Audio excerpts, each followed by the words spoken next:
Hi everyone, I'm Star from the Horror Cat Super Show. This is episode 2 of my series 365 Days of Horror, where I watch one film a day for the entire year, all eras and all subgenres of horror films. And as much as I can non-spoiler, I'm going to be giving you my score and letting you know if it's something that you might be interested in watching. We've got 10 movies today. Let's get started. All right, everybody, so I've got this on a tier list. We only have the 10 movies today. Let's get started. First one that I did watch was 2021's Fear Street 1994. So if you're not familiar with this, R.L. Stine is the author who writes the Goosebumps books, but prior to writing the Goosebumps, he wrote a series of young adult books, and that was the Fear Street series, and this is inspired by that series. So there's 3 in the trilogy. I only got through 2, so I'm going to talk about those a little bit, showing videos for both. So if you haven't seen, this is very much like a Scream era versus kind of Stranger Things. It's got that kind of energy. So I saw this when it first came out, but I guess I wasn't paying attention to it. But this time, I really realized that this has incredible pacing. Like, I think a lot of horror movies really should pay attention to how this is paced. I was never bored watching this. The soundtrack is great. The kills are good. And the cast is so likable, which is always a plus in slasher movies, to have characters that you really fear for. I also watched 2021's Fear Street 1978, which is the second in the series. I'll probably get around next week to watching the last one. And if you don't remember, Netflix, I think, brought them out like I can't remember, it was like once every couple of months or something. And then part 2 is really more of like a love letter to sleepaway slasher camp movies.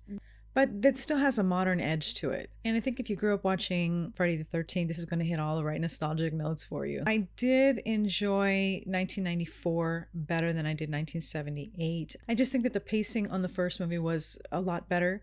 And so I was much more interested in what was going on than the second part. So I'm actually going to put this and watch this right now, because I really did enjoy this one. And then I'm going to move 1978 right down to enjoyable, because like I said, it still was good, but I did enjoy 1994 a lot better. My Blood Valentine. So this is a 2024 Tubi exclusive. Now, I was not going to put this on the list because honestly, I didn't really care for it. And I turned it off like 3 times before I actually finished watching this one. But I was doing some research for my Valentine video, so I went ahead and watched it. But I am not one for horror comedy. But yesterday I went to go see Heart Eyes. I kind of changed my mind a little bit about putting this back on the list, because if you liked Heart Eyes, if you've had a chance to see that, this might be something that you might be interested in watching. And just because I don't like it doesn't mean that you won't. So it is a holiday slasher.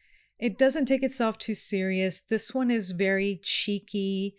This one would be really similar to 2001's Valentine if it took place like in the UK. So I'm going to put this on here. Honestly, guys, I just thought it was okay. It was well shot. Everything looked great, but it just wasn't my thing. But I do want to include it on here in case you're interested and want to watch it. The next one's going to be 2014's Spring.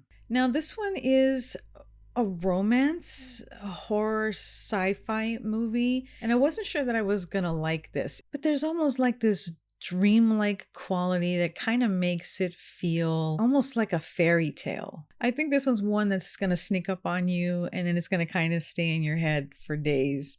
I enjoyed this much more than I thought I was going to. This one feels more like The Shape of Water. It's got that kind of like a romance, love kind of vibe to it. So if you're into that, I think you're really going to like this one. I really did enjoy this one. So let's put this in enjoyable. On the tail end of that one, we're going to do Bones and All, which will be the next one. It's a romantic drama horror. Man, this one blew me away. This one is definitely not your average film, and I think that's what makes it special. It's a film that, even though I watched it last week, it's still on my mind, and I think those are the best movies. The acting's beautiful on this one, and it's just shot so well. It has that indie vibe too, which I really love, because I feel like those are the movies that, they're not all Hollywood and glamour and glitz and all that stuff, and so there's more substance to these movies. So I'm gonna put this over and watch right now. You should go watch that one right away. So this is 2024's You Shall Not Sleep Tonight. And this is an anthology of 5 stories. It's similar in kind of like a creep show way, where the little boy has comic books and then these stories that are that are coming from there are coming from that book. Now, I warn you, I'm pretty sure that the artwork is coming from, they look all AI generated. But if you don't mind that, the stories in themselves, are they scary? They're not like super scary. There is some gore in there, but some of these stories, I mean, the script is really well done. And I think that's what kept me watching the movie. Not all, like I said, not all of them are like horror per se, but they really are good, solid stories. Production is good. And there really are moments in there that are genuinely creepy. And so I definitely would put this one on my watch now list. I think this is something that you guys would enjoy. Put that there. Bloody Muscle Bodybuilder in Hell, 1995. If you are a fan of Evil Dead 2 in particular, this is going to be a movie that you have to see just to say you saw it. This is also known as the Japanese Evil Dead, a low budget homage to Evil Dead 2, complete with stop motion animation, blood splatter, puppets, dumbbells, and a copycat Ash giving the groovy line. It's just silly fun. This one is a really short film too, so if you want something quick that you can see that's just kind of out there, I think this is a good one to put on your list. And we're going to put this on Watch This Now, but only if you're into splatter horror. 1932's The Most Dangerous Game is a really quick one as well. So this is often referenced, the movie and the book, in other things. I'm trying to remember what movie it is because now it's escaping me, but I think it might be Ready or Not that this is referenced in. If not, there are other versions of this movie, but this is the original, and this one is amazing. I'm going to tell you that I'm going to put this probably on the very top of the watch list that I think you guys should watch this week. Yes, it's in black and white. Most platforms that it's showing on, it's actually colorized, which is kind of annoying. I would rather just prefer to see it in black and white. But this is sharp, clever, and this was way ahead of its time. I mean, this probably laid the groundwork for the humans being hunted subgenre. It still holds up super well. The villain is just sinister, and I loved him. I think if you like movies like The Predator, you would really be interested in something like this. So I'm going to tell you to go and run and watch this movie. 2009's Antichrist.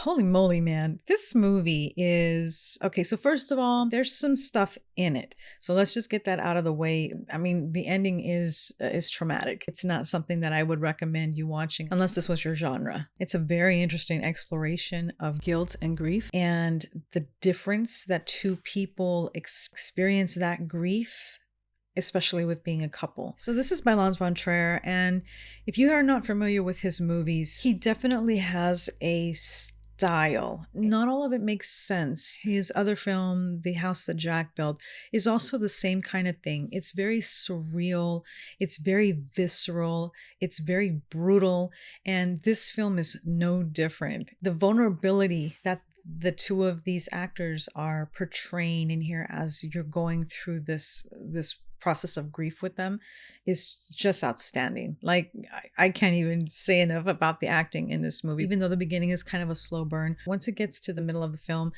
things start taking all kinds of crazy turns. Chaos reigns, basically, is the theme of the movie, and it is kind of weird. So I'm going to recommend this movie, but you gotta be in the right frame of mind to watch this one. This one's not just let me just put this one on. It's not that kind of movie, but I am going to put it in the Watch This Now.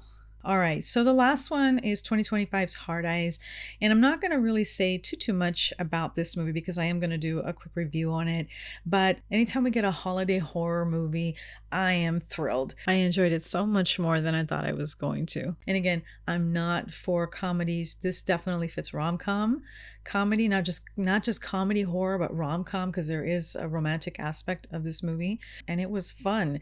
And so if you're looking for something to watch, this would be a great date night movie. I would highly recommend this one, and you go see it right away because I just thought it was a blast. And I'm gonna put that right here. So the first thing I think you should watch right away is The Most Dangerous Game. I thought it was a really great movie. Go and watch Hard Eyes because Hard Eyes is cool. If you are a fan of Evil Dead, get on Bloody Get on bloody butt. I never say this right. Bloody muscle bodybuilder in hell, because it's a lot of fun. It's just silly fun, and I think you would enjoy it. And the next one is going to be Bones and All. This one is just the drama, the acting, the whole movie, the vibe, I think is just great. So I think you would enjoy that. Fear Street 1994 is going to be next, because I think pacing wise, this has got the best pace of probably everything on here. So I think this is a really great one to watch. Next would be You Shall Not Sleep. It's pretty easy watching. I think you'd like it. And then Antichrist, if you're feeling up to it. On this list here of the two, I would leave it here in 1978 and then move over to Spring. Spring has just got such a nice vibe, you know. I mean, they're in Italy. It's kind of romantic. I think this one is just to sit down and relax after a hard day work kind of movie. And then I'm going to put my Bloody Valentine. If you're looking for something else after Hard Eyes, this is probably a good, you know, movie to sit around, glass of wine and some snacks and kind of just have fun with it. I think that is a good one. All right, everyone, that was my list for this week. Let me know if you've seen any of these films, what you thought, as spoiler-free as possible, please, guys. And feel free to leave comments down below and suggest whatever movie you think I should see. Alrighty, thank you for spending some time with me. I really appreciate you. And until we meet again, shiver, scream, repeat. Bye. Tell everyone you know to come on down to the Horror Cat Super Show.